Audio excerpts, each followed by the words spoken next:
Hey, folks, and welcome to Both Sides of Par. This is the golf show for everyone on the handicap spectrum. I'm Colin. I'm the high handicapper. I'm at 24 these days. Ross, you're the low handicapper. Scratch these days, aren't you? Yeah, go over the hurdle, Colin, so we're all Got good. there. How you been? Yeah, good, thanks. Aye, not too bad, not too bad. We have been away for a few weeks, haven't we? So we've been on basically summer holidays, both of us going around gallivanting, doing a bit of golf, haven't we? So we've got tons to talk about, I think.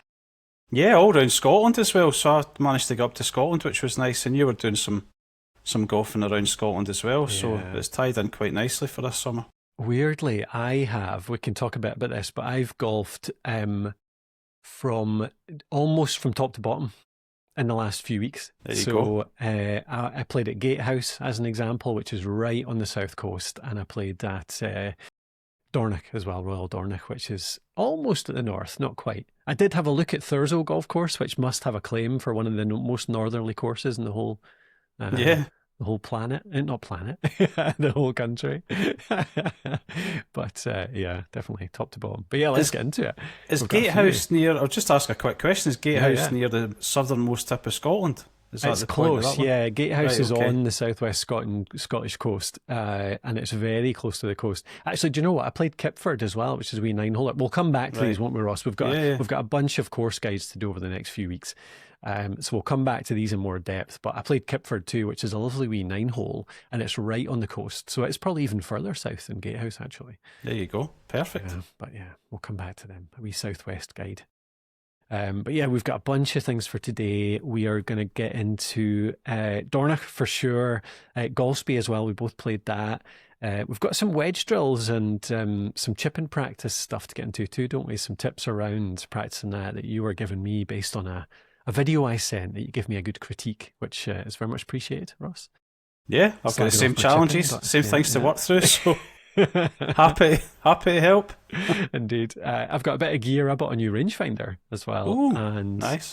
We've got your senior open qualifier too. So we'll see how much of that we can get through. And then, yeah, we've got a bunch of stuff to come into the next few weeks. So, yeah, where do you want to start? Do you want to start with Dornoch?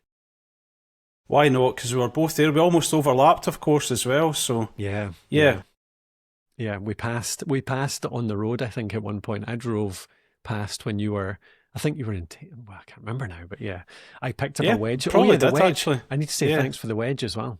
Yeah, of course. Yeah, the wedge that sat in my hut for 2 years. Yeah. It didn't look too pretty, but I suppose it gave you an idea in terms of loft. But yeah, No, it's great. It's actually perfect for me because I don't know. Yeah. So for context, Ross dropped off 58 degree Cleveland. Yeah. What was the model again? RBX or something like that. RTZ, sorry, RTX. I've got the newer RTX. one, the RTZ, yeah, Yeah. the RTX. So a 58 degree lob wedge. You dropped that in Royal Dornoch Pro Shop, and I picked it up about 2 days later. The when I was closest there. point for us being about 550 miles apart. Exactly. So yeah, that'll come into the wedge drills in a little bit. But yeah, Dornoch.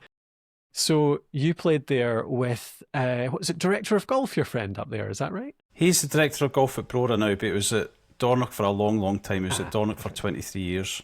Yeah. But yeah, the context for me, Colin, I know you'd gone with your brother, you'd gone up there, but for me, I turned 50.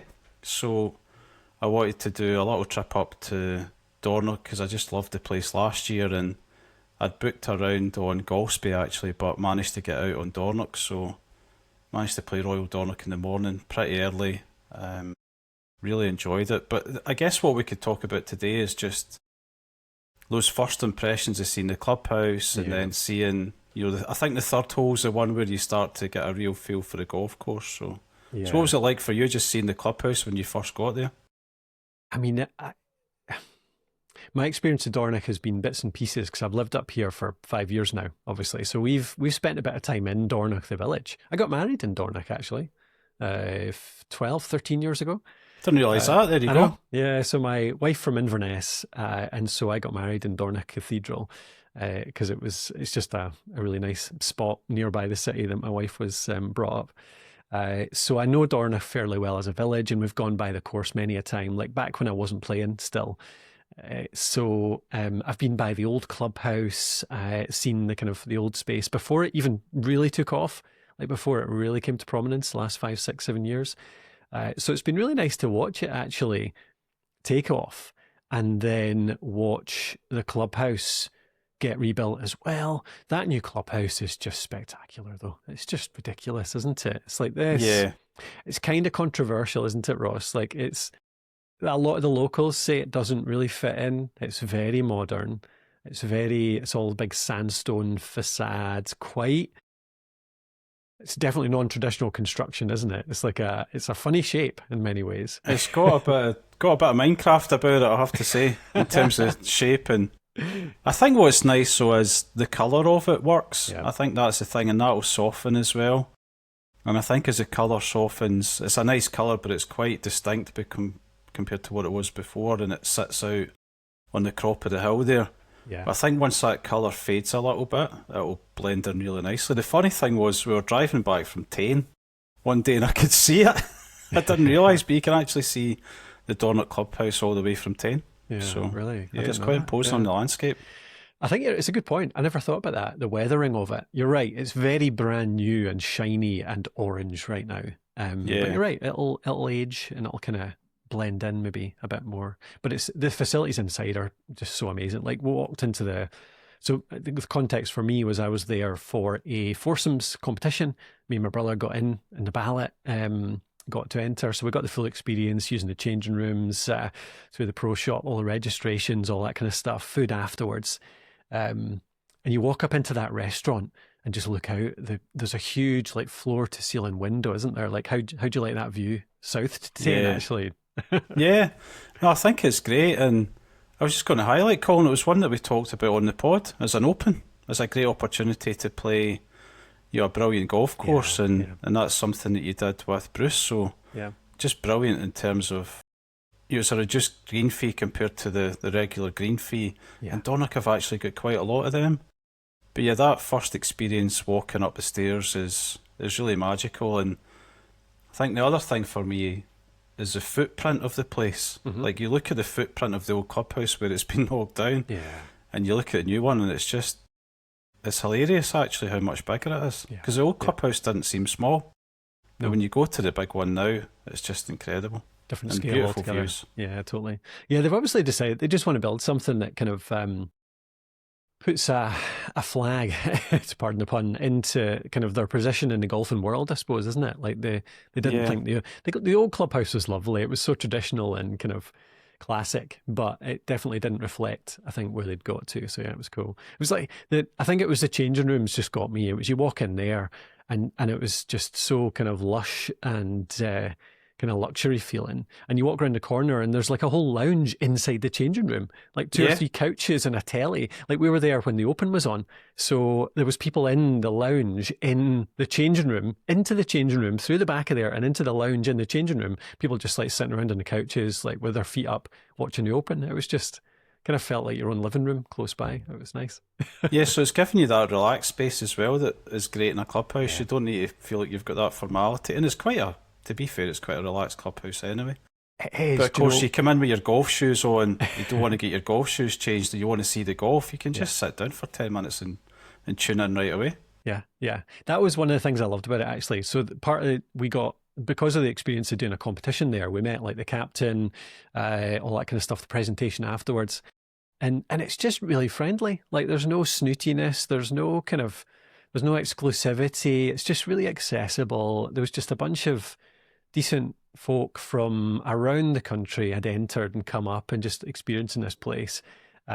Just good chat. Everyone welcoming you in. There's no kind of, who are you, sir? Are you meant to be here? Kind of thing. It was like, and I think they've made a point of this. The club have made a point of this for the community too. Like, they want the community to use that clubhouse, which is really cool. So like, people just come up from the village and just have their breakfast there or grab some lunch or whatever. So yeah, and I think they're getting even more of that since they actually changed the clubhouse. The traffic going to it from locals has increased even more than what it was before, and for visitors, because in the old clubhouse, I mean, I'd only been there once, but I could see how this could happen. What could happen in the past is people would go out for their round, maybe 2 rounds. Typically, if it's 2 rounds, they come in for their lunch anyway, but even then, they might just have a quick lunch and kind of run away for dinner. Whereas now you've got this big, expansive clubhouse that's got plenty of space that can take as many people pretty much as you think could be there. Yeah. It probably seats I'd say 150 people. Yeah. I'd imagine you get 150 in. There's quite a lot of seats. Yeah. And so what's happening is people are finishing a round and are actually staying rather than rushing away to the next place or, jumping in a car and going down somewhere else for lunch. They're actually just staying because it's so nice. Yeah. Yeah. And that's a brilliant change for a golf club to have that. It brings even more atmosphere. Yeah, it's cool. It's cool. The course then. So you've played there before though, haven't you? Yeah, I played last year. I played it 3 times last year, so I got quite. I think I'm fairly familiar with the layout, but obviously there's nuances. But what about you? Was that your first time going out and playing it at all? It was, yeah, first time. Aye, so I mean, I've walked past a few of the holes, like along the beach, that kind of thing. I've seen some of it in the past, but it's the first time I've played the thing. And my brother and I we found a flyover on YouTube the night before, actually. So we thought we'd actually have a bit of have a look at it the night before, and it was a really good flyover on YouTube. I'll put a link to that in the show notes actually, because it was a really good flyover. You can get a really good impression of every single one of the holes, and that was good. So yeah, that was first time playing it though, and going out there. We got really lucky. Weather was brilliant, actually. A wee bit windy, but not too bad at all. Bit sunny, so yeah, it was perfect. Yeah, what about you? So what strategy did you go for? We need to get into that a little bit. Yeah. So who was off the first? Who got the honour of the first tee? Thankfully, Bruce had the first drive, so I didn't have to stand in front of that clubhouse and hit my first shot in front of everyone. Brilliant. Funnily enough, our opponents completely mixed it up. Not opponents, sorry, our partners, I guess. Opponents on the day. Yeah, kind of. So I was obviously 4 of us, 2 teams of 2, alternate shot format. So Bruce was first, and we decided I was going to do more of the par 3s. That was the idea. So Bruce's thinking was, the wildest part of my game is my driving, my tee shots, right, my long irons and drivers. So if I do the par 3s, I'm less likely to lose a ball. Basically, that was kind of our main strategy, was to lose as few balls as we could. That was the goal. So the par 3s were my ones. So I got 3 par 3s. He got 1, which meant he went off the first.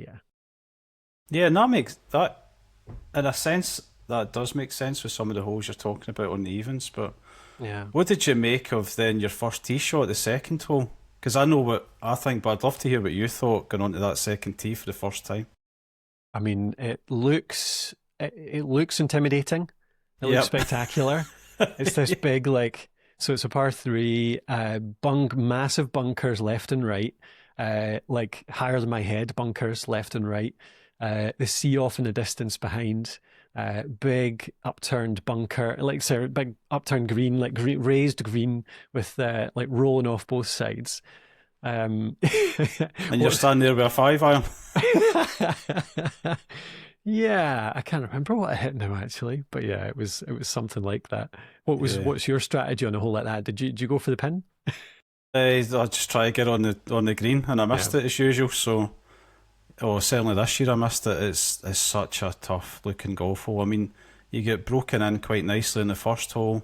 It's fairly gentle. Look, things could go wrong, but it's quite an open hole, and you've got a good chance probably making a safe par, potentially a birdie. You get on the second, and you're like, wow, here we go.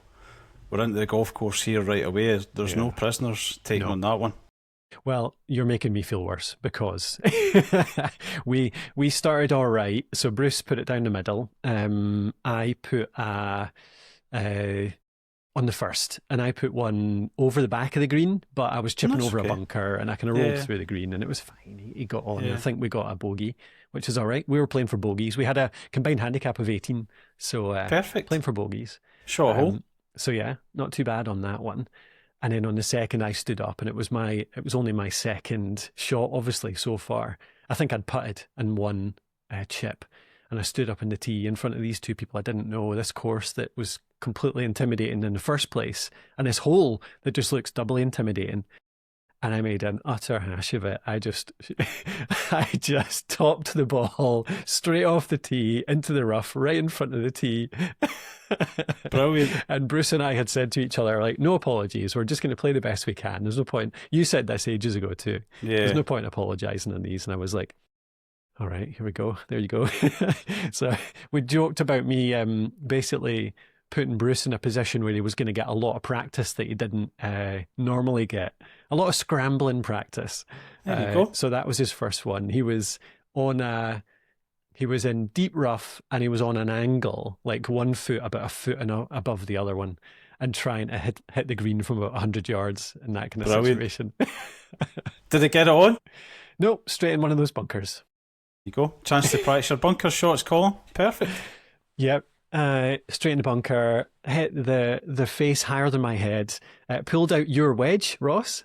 So the highest wedge I had, that 58-degree lob wedge. Wow. And it was quite a tight lie as well. It was quite close to the face. So I shouldn't have gone for it. It was an absolutely idiotic move. There was no way I was getting out of that bunker. And lo and behold, straight into the face. Brilliant. Bruce had to go at it straight into the face, and I ended up chipping a third one out backwards. So I used your wedge again, and we chipped out backwards, and we took an 8 off that par 3. Easy done though. I mean, it is a tough golf hole. It's very, very easy. Yeah. Like I missed the green, and I did this last year. I think I missed the green 2 out of 3 last year, and I missed it on the right. And I'm pretty sure I think I just played a bump and run this time. Last year I was on the short stuff, and I played like a 5-wood or a 3-wood or something and just rolled it up the hill. But it's not an easy hole, as you say. You're down, the green's about 6-7 feet above you when you're off to the right hand side. You're chipping off, potentially roughing things, and you've only got really maybe 10 feet you can land it in if you want to keep it on the green in a reasonable place. You think, really? Yeah, it's a tough hole. It's a real tough hole, and then the wind's blowing as well. So yeah. You know, it's like welcome to Royal Dornoch at that point. Felt like a tough hole to me. Do you know what though? As bad as that was, it almost settled my nerves, because the two of us just looked at each other and said, "Well, you know, we've hit an 8. That's a bad hole. It doesn't matter. We're just here to have fun." I almost felt going down the first that we, you know, it would have been nice to actually get a decent score, and then we did that, but that made me nervous. I was like, to be honest, I was shitting it, like going down that first hole, because partly the responsibility of the format in that, you know, every one of my shots counted, and I'm playing for a teammate, even though it was my brother, I still felt it a bit, and then playing in front of 2 other people on this really good course as well. So I didn't really want to spoil their round playing on an amazing course by being utter crap as well. So, but that kind of settled my nerves a little bit. I think one of the things I'd say though, Colin, is generally people don't really care as long as you're a nice person to play with, honestly. And that's happened for me, like going to the Senior Open qualifying, I didn't play well at all. And at parts I could have thought, what am I here for? I'm holding these guys up. But I just leaned into it, and I'm like, look, as long as I'm not acting a clown, as long as I'm not taking 10 minutes to hit a shot when my score's already gone, nobody really cares as long as you're just doing the right thing. So what was your walk from the second green to the third tee like, given you've just had that? And the reason I'm asking this is it's generally a really nice feeling getting on round the corner. So what was it like when you saw the course opening up as you got to the third tee? Yeah, that's coming round to the start of the views, isn't it? I don't know if that the one that goes up to the big tall tee. No, you just come round the corner and you just go down to the left hand side. Yeah, okay, I've got you. Yeah, no, I think it's maybe 4th or 5th that you go up to a really high tee and you basically see right across the coast, don't you? Yeah. No, it was like, yeah. You just kind of look out over this thing that just looks like you've already seen how well looked after it is, haven't you? Like the fairways, the greens, they're just immaculate. And then I guess you just see right out over these undulating fairways right across to the sea, and it's something else. Like, what about you? I was blown away when I saw that. Actually, Gary videoed me going round the corner last year. Yeah. And yeah, I was just blown away because the day I played, the sun was out and I was playing really early. I was playing like I think our tee off would have been 7:20 last Oh, year. really? Yeah. It was a wee bit later. No, I was at the same time this year, but it wasn't as sunny. But that first time going round there was just spectacular. Genuinely never seen anything like that as a golf course anywhere. Yeah. It's incredible. Isn't it brilliant, beautiful how like an early or a late slot you see the low sun just highlights the undulations on a course like that. Yeah. It really opens your eyes to it. It's incredible. Yeah, it was amazing. Do you remember? So you know it better than me. You've played a few times. Which hole was it that has that? It's kind of the signature view of the course. Is it the fifth, maybe, or the sixth? Seventh tee. So that's the one you play the par three. So you'd have been on the tee shot in the par three, which is a wee bit shorter, but still, I mean, it's still quite a tough hole. Mm-hmm. The sixth hole, and then you walk up the hill. It's a good wee climb up the hill. Yeah, maybe 60 feet or something. Then you're up there on the seventh tee, and you can look back behind you and you see all the way around the golf course, all the way around the cove effectively. And in May time, so it was obviously nice when we were there, it's July and the weather's nice, but in May time you get the gorse in bloom as well, so it's all yellow, and that really looks spectacular. But it's just a brilliant view from up in that seventh tee. Yeah, it's amazing. What are what ones stand out for you then? What are your kind of top 1, 2, 3 holes that if people make it up there, or even just want to check out the flyby and not see the whole thing, what should they really check out to see the quality of the course? I like the ninth hole. It's a really good par 5. It's right by the sea, and typically there's always been wind off the left when you're playing it, so there's a chance of getting on. But the main thing is it's a lovely view and just a great hole to play. I really like 11 as well, and that's not to say I don't like the front nine. Like 6 is a great par 3. We talked about the second, but some of the most visually appealing holes are on the back nine when you come back into the golf, or come back on the back nine. Then 14's a really tough hole. Like it's very unique. It doesn't have any bunkers. It's called Foxy. There's been a bit of noise made on the internet about it by no laying up, because Dornoch Club went down this path of putting, the big bold capital letters on the caps last year, and no laying up were like, "What are you doing, guys? You're a traditional golf club. Why have you get Foxy on it?" So it created a bit of controversy, but what a golf hole that is. Yeah. So what about yourself? What are the ones that stuck with you, Colin? There's a few. So 6, the par 3 6. The par 3 stick in my head because we made a big deal of them being my holes. And so they just kind of stuck with me. But the first one for bad reasons, basically shanking it off the tee. The second one for good reasons, I hit the green on the 6th. And that was actually when I truly kind of settled down, because on the 6th, our 2 playing partners utterly messed it up. Like one of them topped it off the tee and the next one topped it another 20 yards down the road, down the fairway. And both of them were good players. So that was a bit of a, like you said before, like everyone does it, don't they? And so nobody gets annoyed about it. So I was like, all right, they've screwed one up. So that makes me feel less bad about hitting some bad shots. And so I stepped up after them and hit a shot straight down the middle, straight at the flag. There was no wind, and it landed basically right in those 10 yards you were talking about for the second, like right at the front of the green, rolled on, looked absolutely perfect. And actually almost was disastrous, because even though I hit the right at the front of the green, it rolled right to the back and almost rolled over the back. Because I can't spin it around like that, so I'm just like, I just have to hope it holds on. But it was one of those, it was another massive raised green where it would have been a horrible chip to get back up onto the green if that hadn't worked. But yeah, that sticks in my head because that was a lovely par 3.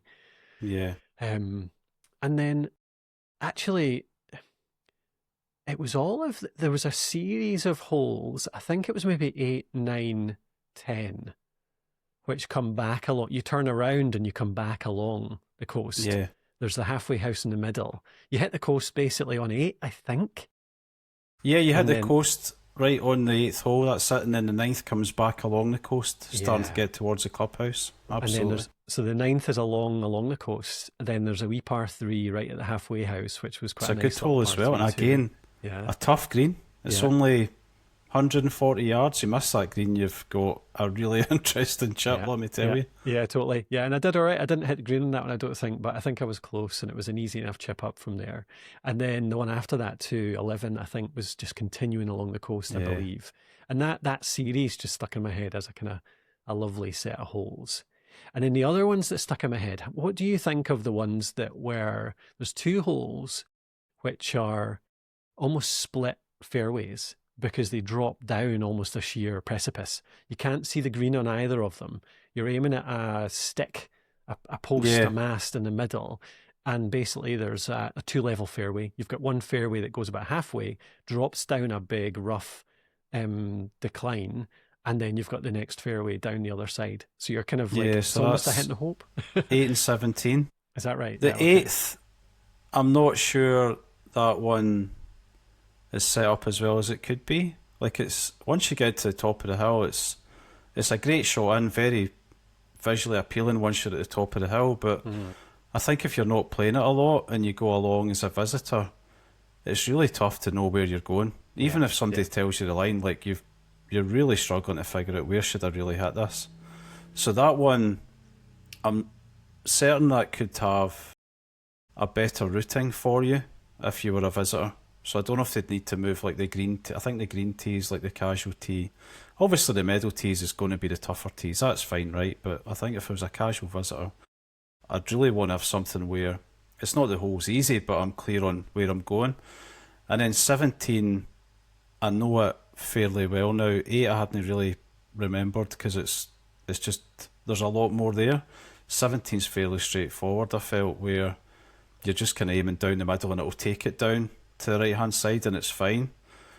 8 is the one I'm not sure about the routing on. What about you? What did you feel about the 2 of them? I liked them. There was just something quite different. I don't think I've ever played a hole like that before. And then there was 2 in one course where I've played plenty of blind approaches to greens or tee shots or whatever, where you're hitting it. I mean, Gatehouse, I'll talk about that in a future one. Like, you can't, you see one green out of the whole course, I think, off the tee.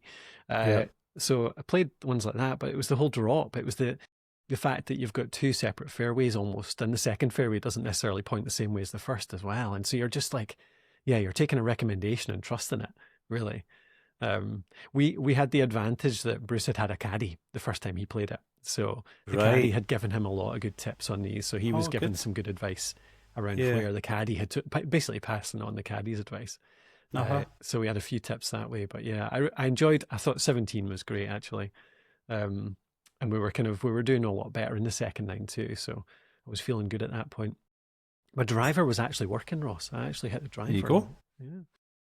Sorry, what were you going to say? No, it's just, I think the part with Royal Dornoch is there's so many nice holes that compared to other courses, there's not necessarily a huge amount stick out. They're just really high quality. There's so many things about them.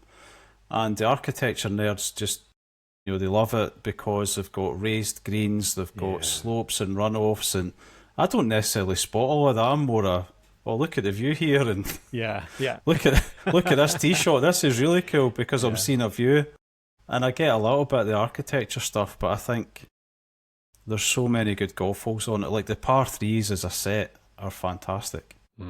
They're not necessarily too long. They're not easy. Even the shorter ones, if you miss them, you're in trouble. So there's a lot of risk and reward that is really cool as well. It's not like what you see in the TV for the Open these days, or the par 3s like 240 yards, or a US Open or something, and it's just like somebody's hitting 3-wood into a par 3. You're like, how's that fun? I mean, you've courted disaster on the second, and you're probably hitting a 5-iron. And then the guys you're playing with have had challenges on 6, and it's probably an 8-iron or a 7-iron. It doesn't need to be this ridiculously long hole for it to be a tough par 3. I think that's a really nice thing. Yeah, for sure. Yeah, I mean, they're tough. It's all the raised greens, isn't it? Like, if you're short, you're chipping up like 15, 20 foot vertically and trying to hold and they're on not to soft, like greens. they're proper firm links greens, so if you're in a bad spot, it's not you can hit a flop shot and just stop it. That is not going to happen. You've got to be in a really decent place to miss it. Yeah, it was amazing. I loved it. Great day. I loved it. I'd go back anytime. Yeah. So yeah. Anything more to say on Dornoch, Ross? No, I guess we could go on to Golspie if you wanted to talk a little bit about Yeah. that as well, because we Yeah. both played Golspie. Not at the Yeah. same time again, like this time, but you'd played it maybe 3, 4 weeks before me. Yeah, roughly the same time, wasn't it? Yeah, I played an open there. I had a pretty bad round, honestly. It was the weather was honking. It was chucking it down alternately with gale force winds, and Right. it was so I didn't get the best experience of it. I scored like 115, I think. It was awful, but um, I liked the course. I would love to go back on a cam day. Uh, and you kind of hinted at this before we started recording. I didn't give him my feedback yet, but I actually,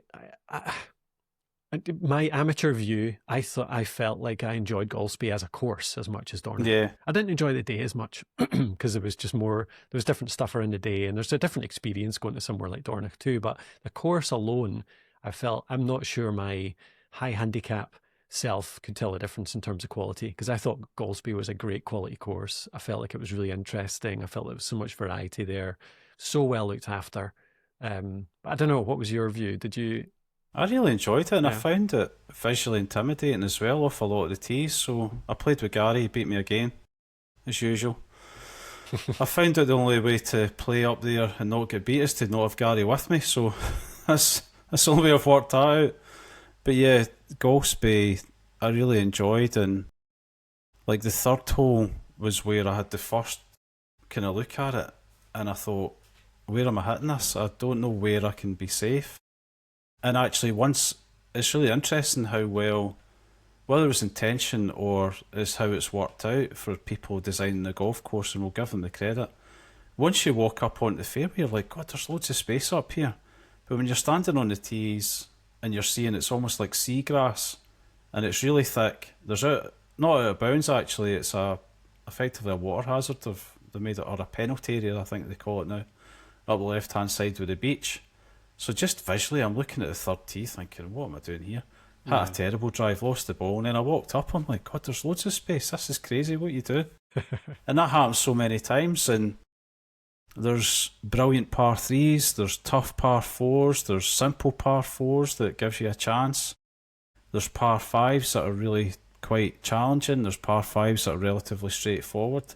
It's got an incredible mix on it. It's It's just a brilliant, brilliant golf course. Yeah, yeah, yeah. Same experience here. I can't wait to go back up there. I'm going to try and get back up there with some friends before the end of this year and play a non-competition round in the nicer weather. I think I'd appreciate it more at that point. Yeah, and I think you touched on something there as well. The quality of the course, the quality of the grass and the greens. The greens were fantastic.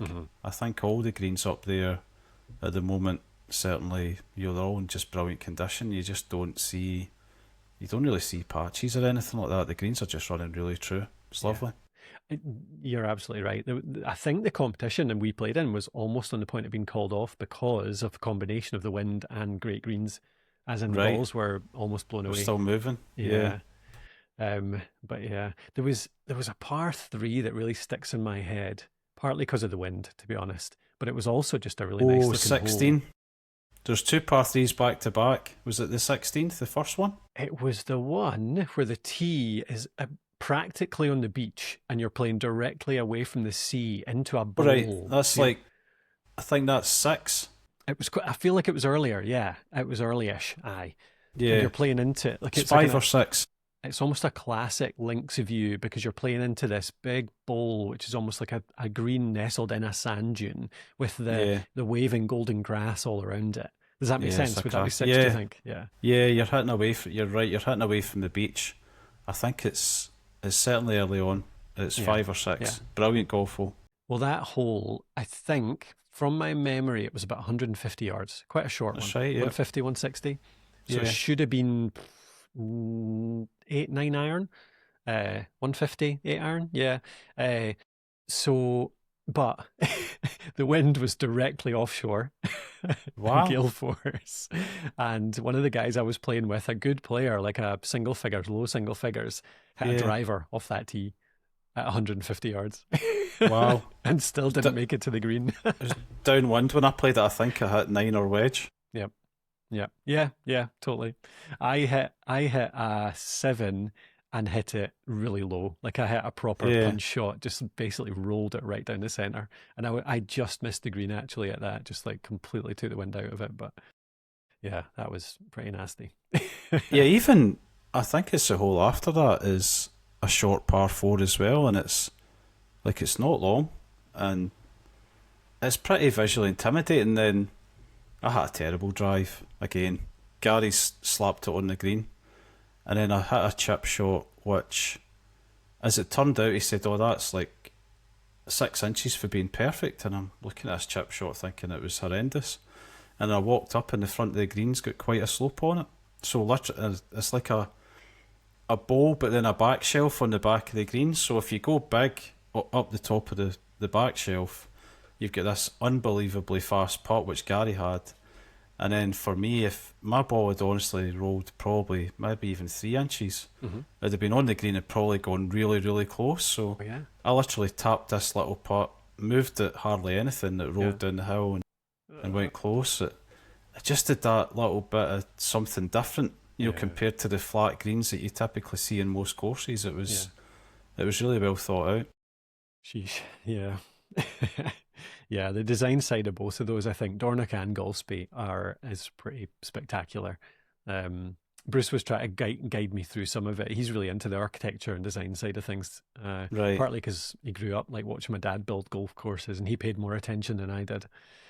Sounds like you and I were in the same camp, Colin. Yeah, Like, exactly. oh, that's a really nice view. Look at this hole. Look at the sea. And he's like, oh, look at where that bunker's placed. Look at the curve on that bit of Yeah. fairway that just guides it into the bunker. And like, oh. Yeah, Absolutely. getting back on to talk about it. Yeah, but no, definitely get back up there for sure.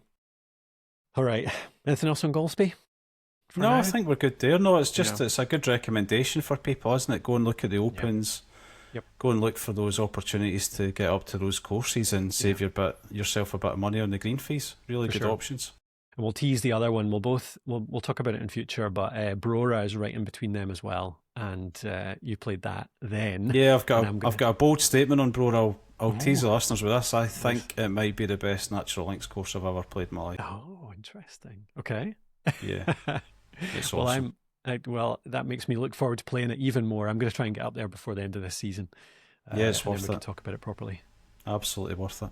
All right. Okay. Right. Oh, God, we talked about that for 40 minutes. Yeah, that went fast.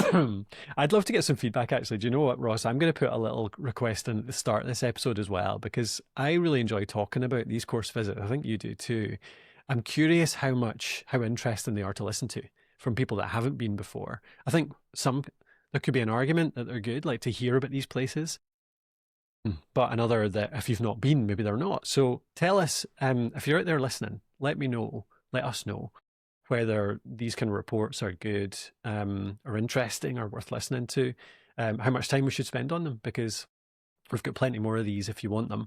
But equally, if it's kind of hard to visualize, if you've not been, then let us know that too. So yeah, there'll be a feedback method in the description. You can email us at hello@bothpar.com. That's hello@bothpar.com. And I'll put a link to a couple of our social media too. Ross, we've got both sides of par on Instagram, don't we?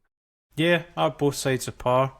And then the other thing, Colin, is that people are using like Spotify and Apple Podcasts, and we'd love them to just follow the show. So click that follow button when they're finished listening to this as well, and share it with a friend. That would be fantastic as well. Yeah, that'd be amazing. Yeah. So if you can give us the feedback on these, just let us know if you enjoy these reports. Or if maybe we need to keep them a bit shorter. We've gone 40 minutes on this one. You can tell how much we like Dornoch and a bit of Brora. Golspie.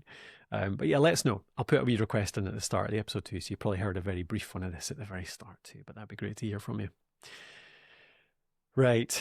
Well, we do the wedge drills, Ross. Yeah, you were going to talk about your wedges, and you've got the RTX with all the rust on it. Hopefully you've knocked the rust off now. So how did you go on with the 58, Colin? What was it like? Yeah, so you gave me this RTX 58, and I tried it a bit at Dornoch, but I didn't really want to try it too much in a proper competition. I'd never really played with it much, but I went out on another course, Pollock in Glasgow, actually, which I'll talk about sometime in future. And I played it a lot there, actually. I used it a lot, just trying different shots. I was playing by myself. It was a quiet course day, so I was playing a few balls out of bunkers. Every time I was close to the green, I played 2 or 3 onto the green just to practice it. And I really liked it, actually. I enjoyed it. Once I got used to it, yeah, it was really nice to hit. And I was doing everything from these little small flop shots and little chips up to I was trying some sort of full strength ones as well, like going maybe 90, 100 yards too. And yeah, it was good. But I was chunking a few as well. Right. And that Okay. takes us to the drills, doesn't it? So you gave me a couple of tips. I think I sent a video of one that I totally chunked a chip. And I think I hit a good follow-up, but still, I was doing that more than I should. And what I was don't it you think saw I'd in it? noticed the chunk actually. I just noticed when you were chipping, you'd sent me a video or you'd posted it on Instagram. I'd seen you chipping with a wedge, and it looked like you were just cutting across the ball quite a bit. So that was what got me in mind of the drills, because I was trying to think of it. And to be honest, my own chipping I've needed to work on anyway. I didn't hit so many good chips when I was playing in the senior open qualifying. So yeah, the drills that I sent are ones that I'd picked up from a guy called Jonathan Yarwood. I saw them online. I'd been for a lesson with him a few years ago on long game. I didn't know anything about the short game with him, but I'd seen these drills because I started following him, saw what he was doing. And these drills that he does for chipping are fantastic. So to give a quick description, basically you address the ball, you make sure that your sternum's kind of open a little bit to the target, and get the ball at the front of your stance rather than the back when you're chipping, with what he's saying. And then literally you just put a finger or two and push that from your left hand, if you're a right-handed golfer, into your elbow, or the sort of fleshy part of your forearm in your right hand. And there's a little drill there you can do. I mean, Jonathan Yarwood gives a much better description. Obviously, he is the guy that's worked in that drill. But I tried it, did a little video for you, Colin, shared it over, and yeah, I'd love to hear how you've got on with that, if you've been able to do any time with it. Honestly, I've not tried that routine yet, so I haven't had a chance to try that drill yet, but I thought it looked really interesting. So yeah, the thing that stood out for me, I'll put a link to your video in the show notes here. So make sure if you look in the show notes in the podcast, you'll be able to see a link to Ross's video where he's demonstrating it. But you're basically holding the club in one hand, aren't you? You're only really chipping with your right hand and just steadying that arm and hand with the left by holding putting 2 fingers on your forearm, basically. Yeah. So what's the thinking there, Ross? Is it around? I think, don't know. What is the thinking? From looking back at the video that Jonathan Yarwood did, because I went back to check what I was doing. I haven't done it. It's one of these things, you get out of these habits that are good habits and then go back and think, God, why am I not doing that? I think one of the things about that is by putting your fingers on the fleshy part of your arm, it allows like if you just go and swing the club with your right hand, you'd probably be quite wristy and you wouldn't necessarily turn that much, but by putting the fingers there on your right fleshy part of your forearm or just into your elbow, you need to turn. You actually really need to turn effectively your shoulders, your hips, your sternum. You need to turn everything to move. So it's more like a golf swing, whereas if you stood with your right hand, and everybody can do this and they can try, you can chip one-handed, but you're probably got not a great pattern with just swinging your hand at it and you're not moving the rest of your body. Whereas that drill gets really nice movement in your hand and wrist, but also ensures that you're moving your body at the same time. I think that's the whole purpose of it. And then it gets you away from the regular technique and kind of broken bottles in your head anyway. So I think it does a lot of favours there. And I must admit, I went through, as you know, I've been going through chipping heebie-jeebies over 30 years, so I've been there and back with it. And at one point I'd used that drill before every shot. So I know that we don't want to be too much in technique when we're playing golf, but I did get to the point where I had to basically run that drill once before I hit the ball. Really? Step in and just hit it quite quickly. And it was really good for me because it gave me that feeling. Then I'd just step in, take one look at the target and just chip. And it really made a nice difference. So that's the nice thing. It works for people who are pretty good at chipping already, but also watch for folk who've maybe had some challenges, and I've gone through that, and I think it's always good if you hear from someone who's gone through the challenge themselves. They actually know how it feels, and it feels horrendous. So that chipping drill's definitely helped me. Yeah. Yeah, I'm going to give it a go as soon as I can. I've not really had, since getting back from the holiday, the golf trips and everything. Really, it was a family holiday that I squeezed some golf into. Yeah. I've not had a chance to practice much, so yeah, that's my next goal.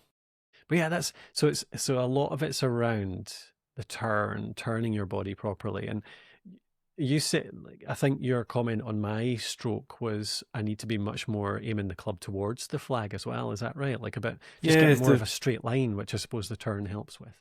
So what I noticed was it looked on that video like you were sort of picking the club up quite sharply, effectively on the outside of the line, and then chopping across it to the left. So what that meant was you were getting a really nice high flight on the ball, but not a lot of distance and not a lot of control. Whereas if you can take the club back a little bit straighter, and that drill will mean that you have to do that effectively, then get through straighter in the follow through, which again the drill would take care of, then you'll get a much more consistent ball flight. Because what you're doing at the moment, I think you mentioned in the past you've had challenges with thinning occasional shots, and I can see why. If you're quite sharp in the pickup and then chopping down across to the left hand side, if you don't quite get that right, then you are going to effectively scull the middle of the ball.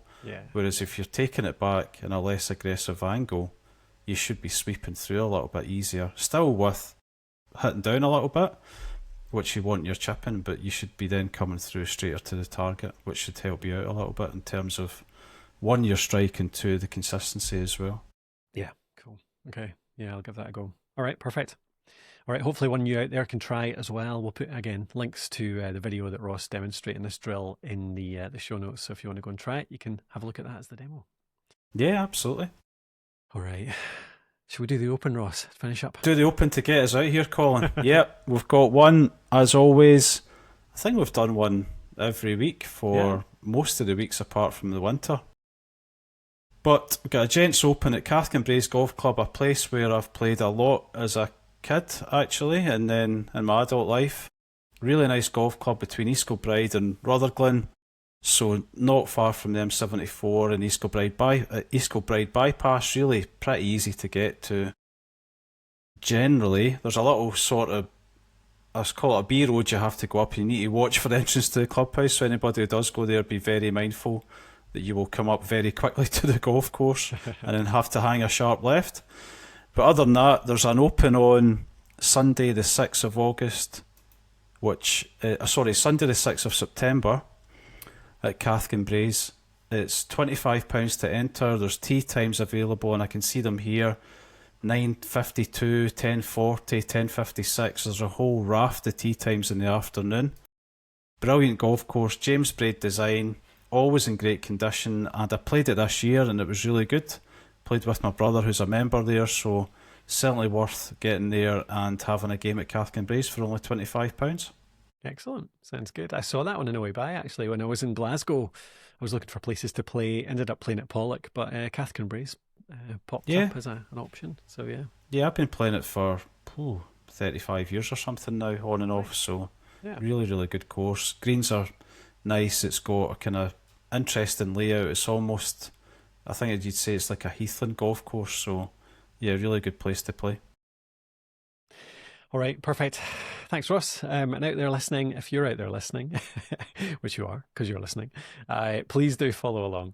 Hit that follow button in whatever app you're using, whether it's Apple Podcasts or Spotify. Please do make sure you're subscribed so that you get every single episode as they come out.